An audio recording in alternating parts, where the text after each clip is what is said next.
ಎಲ್ಲ ನನ್ನ ಸಹೋದರ ಸಹೋದರಿಯರೇ, ನಿಮಗೆಲ್ಲರಿಗೂ ಕ್ರಿಸ್ಮಸ್ ಹಬ್ಬದ ಶುಭಾಶಯಗಳನ್ನು ಕೋರುತ್ತೇನೆ.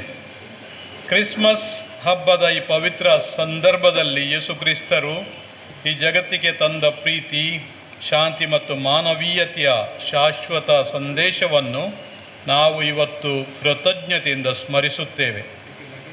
ಈ ಹಬ್ಬವು ಸಮಾಜದಲ್ಲಿ ಸತ್ಯ, ನ್ಯಾಯ ಹಾಗೂ ಸಹಜೀವನದ ಮೌಲ್ಯಗಳನ್ನು ಮರುಸ್ಥಾಪಿಸುವ ವಿಶಿಷ್ಟ ಅವಕಾಶವನ್ನು ಒದಗಿಸುತ್ತದೆ ಎಂದು ನಾವು ಸ್ಪಷ್ಟವಾಗಿ ಹೇಳಬಹುದು.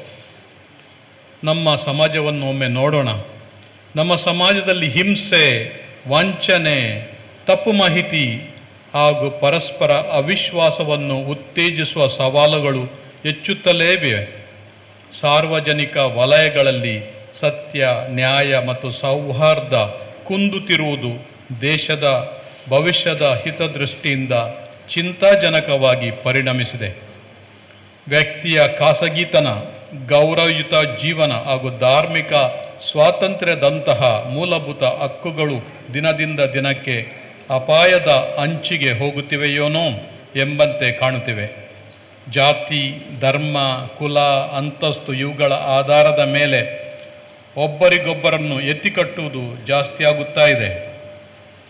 ಪ್ರತಿದಿನ ಸಾಕಷ್ಟು ಮುಗ್ಧ ಜನರು ವಂಚಕರ ಕೈಗಳಲ್ಲಿ ಬಲಿಪಶುಗಳಾಗುತ್ತಿದ್ದಾರೆ ಎಂಬ ಆಘಾತಕಾರಿ ಸಂಗತಿಯನ್ನು ಕೇಳಿ ಮನ ಕರಗುತ್ತದೆ. ಈ ಹಿನ್ನೆಲೆಯಲ್ಲಿ ಯೇಸು ಕ್ರಿಸ್ತರ ಜನನದ ಹಬ್ಬವು ಸಮಾಜದ ಪ್ರತಿಯೊಬ್ಬ ನಾಗರಿಕನಿಗೂ ಹಾಗೂ ಪ್ರತಿಯೊಂದು ಸಂಸ್ಥೆಗೂ ಒಂದು ವಿಶೇಷ ಕರೆಯನ್ನು ನೀಡುತ್ತದೆ. ಕರೆ ಪರಸ್ಪರ ಗೌರವವನ್ನು ಬೆಳೆಸಲು, ಕರೆ ಪ್ರತಿಯೊಬ್ಬರ ಘನತೆಯನ್ನು ಕಾಪಾಡಲು, ಕರೆ ಅಸತ್ಯ, ಅನ್ಯಾಯ ಮತ್ತು ಭ್ರಷ್ಟಾಚಾರವನ್ನು ನಿವಾರಿಸಲು, ಕರೆ ಹಿಂಸೆಗೆ ಬದಲಾಗಿ ಶಾಂತಿ ಮತ್ತು ಸಂವಾದದ ಮಾರ್ಗವನ್ನು ಅನುಸರಿಸಲು ಹಾಗೂ ಸಮಾಜದ ಒಗ್ಗಟ್ಟನ್ನು ಬಲಪಡಿಸಲು. ಸತ್ಯ, ಪಾರದರ್ಶಕತೆ ಮತ್ತು ನೈತಿಕತೆಯನ್ನು ರಕ್ಷಿಸುವುದು ಕೇವಲ ಕಾನೂನುಬದ್ಧ ಕರ್ತವ್ಯ ಮಾತ್ರವಲ್ಲ, ಅದು ಸಮಾಜದ ಭವಿಷ್ಯದ ಮೂಲಭೂತ ಆಧಾರ ಸ್ತಂಭ ಕೂಡ.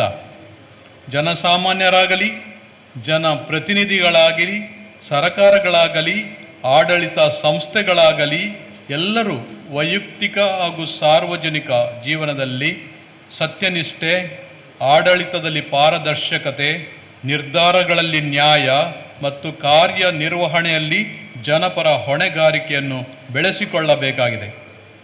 ಪ್ರಜೆಗಳ ಮೂಲಭೂತ ಹಾಗೂ ಸಾಂವಿಧಾನಿಕ ಹಕ್ಕುಗಳ ರಕ್ಷಣೆಯೊಂದಿಗೆ ಪರಸ್ಪರ ಬಂಧುತ್ವವನ್ನು ವೃದ್ಧಿಗೊಳಿಸಲು ನಾವು ಶ್ರಮಿಸಬೇಕು. ಸಮಾಜವು ಶಾಂತಿಯಿಂದ ಮುಂದುವರಿಯಲು ಮತ್ತು ರಾಷ್ಟ್ರವು ನಿಜವಾದ ಅಭಿವೃದ್ಧಿಯ ಹಾದಿಯಲ್ಲೂ ಸಾಗಲು ನೈತಿಕತೆ, ಪಾರದರ್ಶಕತೆ ಮತ್ತು ಸತ್ಯವನ್ನು ಕಾಪಾಡುವುದು ಪ್ರತಿಯೊಂದು ಸಂಸ್ಥೆಯ ಹಾಗೂ ಪ್ರಜೆಯ ಆದ್ಯ ಕರ್ತವ್ಯ.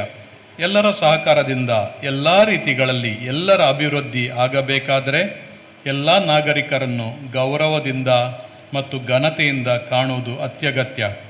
ಹಾಗಾಗಿ 2025ನೇ ಜುಬಿಲಿ ವರ್ಷದ ಕ್ರಿಸ್ಮಸ್ ಹಬ್ಬವು ನಮ್ಮ ದೇಶಕ್ಕೆ ಶಾಂತಿ, ಸಮಾಜಕ್ಕೆ ಸಮನ್ವಯ, ಸಾರ್ವಜನಿಕ ಬದುಕಿಗೆ ನೈತಿಕ ಪುನರುಜ್ಜೀವನ ಮತ್ತು ಪ್ರತಿಯೊಬ್ಬ ನಾಗರಿಕನ ಜೀವನಕ್ಕೆ ಭರವಸೆಯ ಹೊಸ ಕಿರಣವನ್ನು ತಂದುಕೊಡಲಿ ಎಂದು ನನ್ನ ಆಶಯ. ಪ್ರೀತಿ, ಸತ್ಯ ಮತ್ತು ಶಾಂತಿಯ ಬೆಳಕು ನಮ್ಮ ಮನೆಗಳಲ್ಲಿ ಮಾತ್ರವಲ್ಲ, ಸಾರ್ವಜನಿಕ ವ್ಯವಸ್ಥೆಯಲ್ಲಿ, ಎಲ್ಲ ರೀತಿಯ ಸಂಸ್ಥೆಗಳಲ್ಲಿ ಮತ್ತು ರಾಷ್ಟ್ರದ ನಿರ್ಧಾರಗಳಲ್ಲಿ ಸಹ ಹೊಳೆಯಲಿ ಎಂಬುದೇ ನನ್ನ ಪ್ರಾರ್ಥನೆ. ಬೆಳಕು ಕತ್ತಲನ್ನು ನಿವಾರಿಸುತ್ತದೆ, ಪ್ರೀತಿ ದ್ವೇಷವನ್ನು ಗೆಲ್ಲುತ್ತದೆ ಹಾಗೂ ಶಾಂತಿ ಭಯವನ್ನು ಹೋಗಲಾಡಿಸುತ್ತದೆ ಎಂಬ ಸತ್ಯವೇ ನಮ್ಮದಾಗಲಿ. ನಾಡಿನ ಸಮಸ್ತ ಬಂಧುಗಳಿಗೆ ಕ್ರಿಸ್ಮಸ್ ಹಬ್ಬದ ಹಾಗೂ ಹೊಸ ವರುಷದ ಹಾರ್ದಿಕ ಶುಭಾಶಯಗಳು. ತಮ್ಮೆಲ್ಲರ ಮೇಲೆ, ತಮ್ಮ ಕುಟುಂಬಗಳ ಮೇಲೆ ದೇವರ ಆಶೀರ್ವಾದಗಳನ್ನು ಆಶಿಸುತ್ತೇನೆ. ವಂದನೆಗಳು.